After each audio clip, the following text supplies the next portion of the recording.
This is Raikou of Two Reflections, and this is why my friends hate him.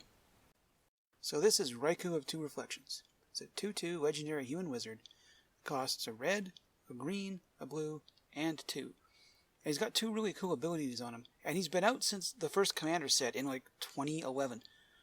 Meaning it's taken me this long to find a deck to build him with to properly annoy my friends with. Now Raikou has 2 really neat abilities. Whenever you play an instant or sorcery spell, you can pay a red and a blue to copy it. Which, it's already like, okay, that's pretty cool, but you can do the same thing with creatures for a blue and a green. Meaning that for every spell you cast, you get extra value out of it for very little investment. So with him being those 3 colors, the first thing that comes to mind are some of the better spells you're going to cast because they're nice and cheap and not a lot of downside to them, right? So you get Ancestral Vision, which takes a few turns to go off, but that's okay. Frantic Search gets you cards, untaps your land. Izzet Charm's got 3 different abilities. Worst case scenario is a counterspell for 4. Browbeat and Risk Factor require other people to take damage to keep you from drawing cards. And Rixscar's Expertise, that guy's name Expertise, lets you put extra cards into play. And if the moment you copy them, you just get even more stuff out of it, right? But these aren't really the spells that really made me want to build a deck with this guy. The spells I really want to play are the ones that draw you cards and put a bunch of land into play. Because after all, there's no point in drawing a whole bunch of cards in a turn and just having to discard land, right? So in the last few sets, we have all 3 of the blue-green cards that draw you cards and get you land. We've had Crop Rotation forever, Explorer forever, 3 visits, the last Zendikar, I think. Whichever. It's a portal card, and I'd honestly never seen it before. I bought 3 set boxes of that set, and I got 1 of them. And then the Scale the Heights. So, as you're drawing all these cards, you are improving your board state. So, yeah, okay, you Urban Evolution and fork it, you've drawn 6 cards, you're going to get the 2 lands you're going to play. And because, you get to play them coming to play tapped, you can start rolling this stuff into casting other spells. Now, while it's not really a landfall deck, there's a few cards worth having in there that trigger on it, right? I mean, who doesn't want a bunch of extra beasts? Who doesn't want a pile of plants out in front of you to block as you're obviously picking up speed on the board? And I Feel the Dead gets you zombies. If you're playing anything else to copy stuff, okay, now you've got 2 of each. And as you continue to build board state, you then also continue to build board state on top of that. I'm probably going to build another Raikou deck that's going to be just heavy landfall.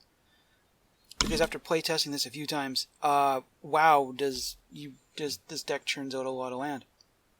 However, I am the kind of guy that if you're going to go with a dumb idea, just go full stupid on it. Swarm Intelligence gets you more copies. Thor's 1,000 Year Storm gives your stuff Storm. Sunbird's Invocation lets you just play more cards off them.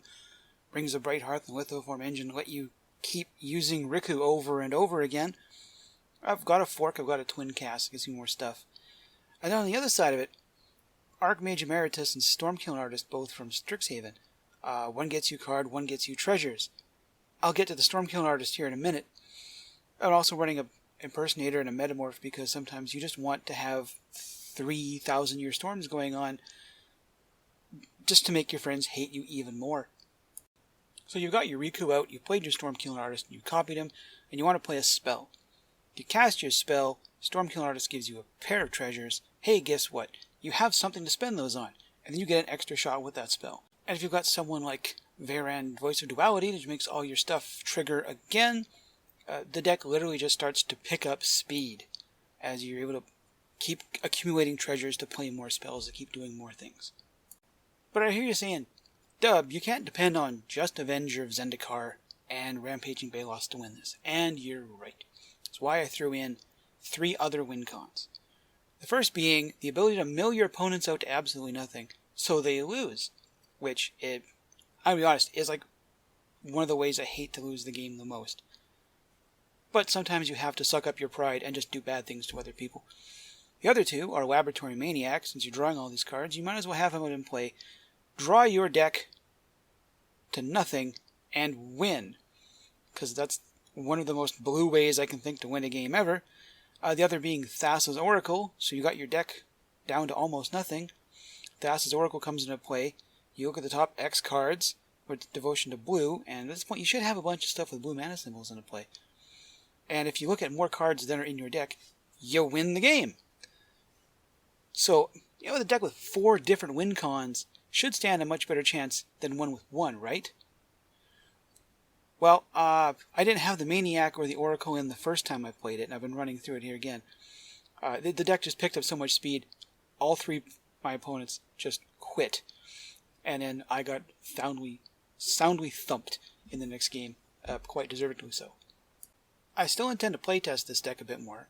2 of the cards that might go in are going to be Genesis Wave and Kamal's Druidic Vow. If I've got enough mana to crank out a whole lot of stuff, I should build a Genesis Wave for as many of the permanents in my deck as I can find, and then maybe hit Thassa's Oracle. Or I can hit Kamal's Druidic Vow and haul as many land out of my deck as possible for some of the landfall triggers. And since Gaia's Blessing is hiding in the deck there, just because it's one of my favorite restock cards and to keep me from being milled out, I can do Genesis Wave, blow a bunch of stuff, and the Blessing and the Wave will wind up back in the deck again. So I can do it later, because why not flex on everybody? So this has been another episode of This Is My Commander and Why My Friends Hate It.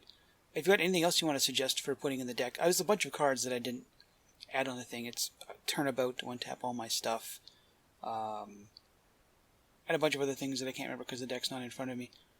You got a suggestion? Throw it in the comments. If you think maybe I should be nicer to my friends and build a deck that's a little less of a pain in the dick, say so. Love to hear it, and hopefully I'll see you again soon.